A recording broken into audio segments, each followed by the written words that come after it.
So first up, we have the biggest game, and this is kind of going to define the entire table and what's going on, and that is, will City qualify? City absolutely has to win this game to qualify. It's not 100% guarantee win this game and you're in, but it's about as close as it gets because even if PSG Stuttgart tie, Man City will beat Stuttgart on goal differential, and they'll be on the inside with Stuttgart on the outside, depending on how the rest of the table shakes out in different games. This is as close to a win and get in position as you are going to get with this new format.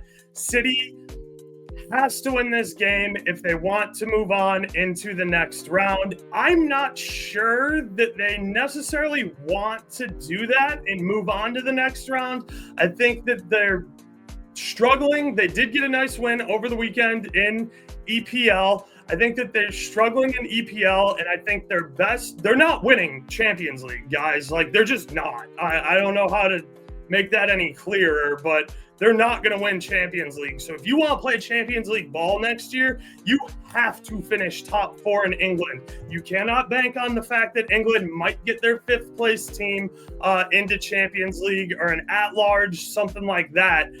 Finish top 4 domestically. So maybe it's better if City doesn't qualify. They're not going to think of it that way. It's a lot of money. They just spent like $1 billion in the transfer window, got a nasty young Brazilian center back and a couple other things here, spent a lot of money.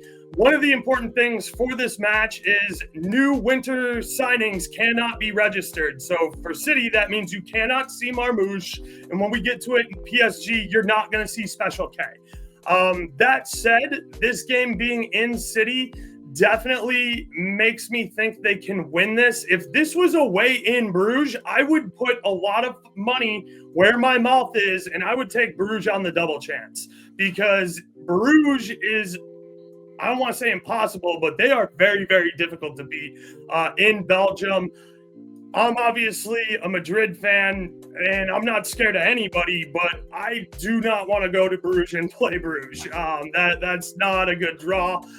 That's a very difficult place to play. And this Bruges team is really solid. I think that Bruges on the +2 here at +107 is tons of value. The plus 2.25 at like -120-ish if you want a little extra there. I'm leaning the under here too because I know that Bruges can play really defensive football. I'm not sure what City's position is here. Knowing that they have the goal differential advantage, do they come out and go full bore attack, or do they try and possess the football, grind Bruges' legs down, and get 1 or 2 goals and just get away with this? Because the way City's been playing, I just don't think they're talented enough to come out, stand on the throttle, and go, we're going to score 3 on Bruges in the first half. Like, I just don't see that happening. No, I tend to agree. Let's come to terms with where the City club is, the position they're in this competition, and the position Bruges is in. They're ahead of City. They have a win, one more win than City has. They're in with the draw. They're in. Right? They're in with a draw. They've set themselves up. It's unfortunate that they have to travel to Manchester for this game, but they've set themselves up as best they possibly can. Their defense has been fantastic this competition. They've only allowed 8 goals in 7 games so far. The issue with them is they're not really scoring, but City's defense has been equally bad. City just came off of 2 really high pressure games, right? The loss to PSG, and then a couple days later, they did take care of business against Chelsea, and pretty much was what was a must-win game for them. And now you have another one just 4 days later. So I kind of agree with you. I wish this would get to 2.5. I would be all over it. I think the +2 is a pretty decent look. I kind of just like Bruges team total. I think they get a goal, and you can almost combine those two, or if you like one, you probably like the other, because if you think Bruges get a goal, that means City would need to score 4 in order for you to lose your bet. So the +2 isn't that bad. Over half a goal here for Bruges is kind of where I'm at. I think they're going to give it a fight. They have every incentive to do so. And until City snaps out of it, I'm not talking about a win at Ipswich. I'm not even really talking about a win at Chelsea, who, by the way, Chelsea's in a run of form that City was in 2 months ago, right? Yep. Chelsea has fallen off of a cliff. So I don't put too much stock in those. They play no wins. defense either. Neither did right.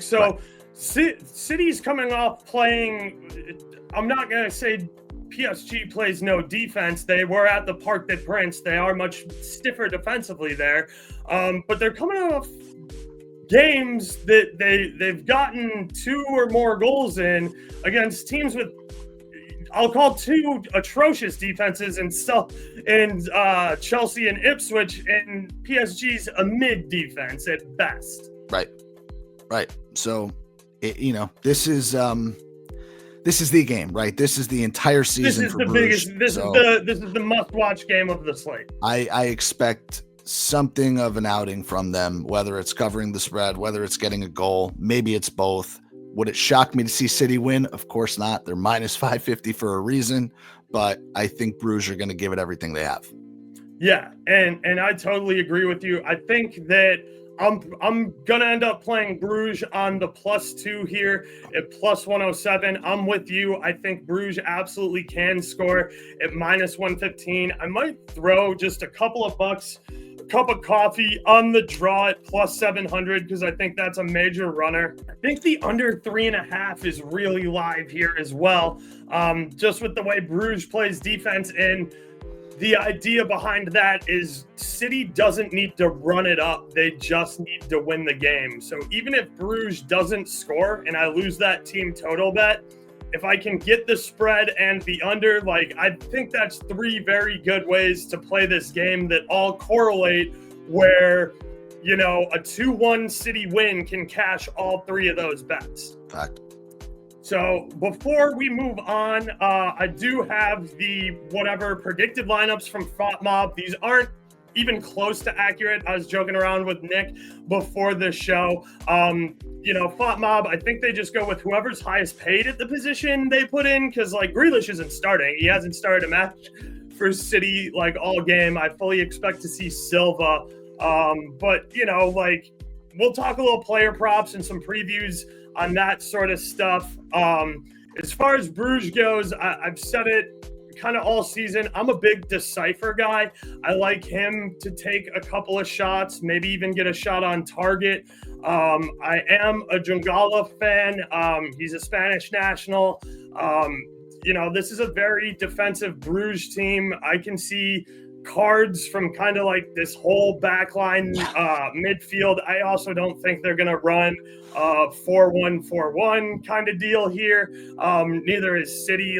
These formations aren't great, but to talk about some player prop stuff, Garvidal's a guy we talk about all the time. He has that sweet spot right at the top of the box. He likes to shoot. He gets involved in set pieces. I like him for a shot on target. I don't know. I want to say Foden to score an assist because he got hot that Ipswich game. He had a very good opportunity in the PSG game, but the ball got cut out and Haaland ended up scoring it. You need your main guys to show up here. I'm not going to try and talk anybody out of a Haaland goal as part of a parlay thing, but I'm not going to reach and I'm not going to pay negative money for Haaland to score. So, I think Garvidal, I think there's going to be some props here. Definitely worth looking at. Like I said, Decipher and Jogala are the guys I really like for Bruges. That said, I want to give a shout out to BetUS. If you guys need a sports book, please check out the link below. Use my promo code, get 125% deposit match. You can use anything you like over there at BetUS. I use them all the time, especially for cards, since that market isn't offered here in Michigan. And anything else, they're the best price at, because you always got to go get the best number.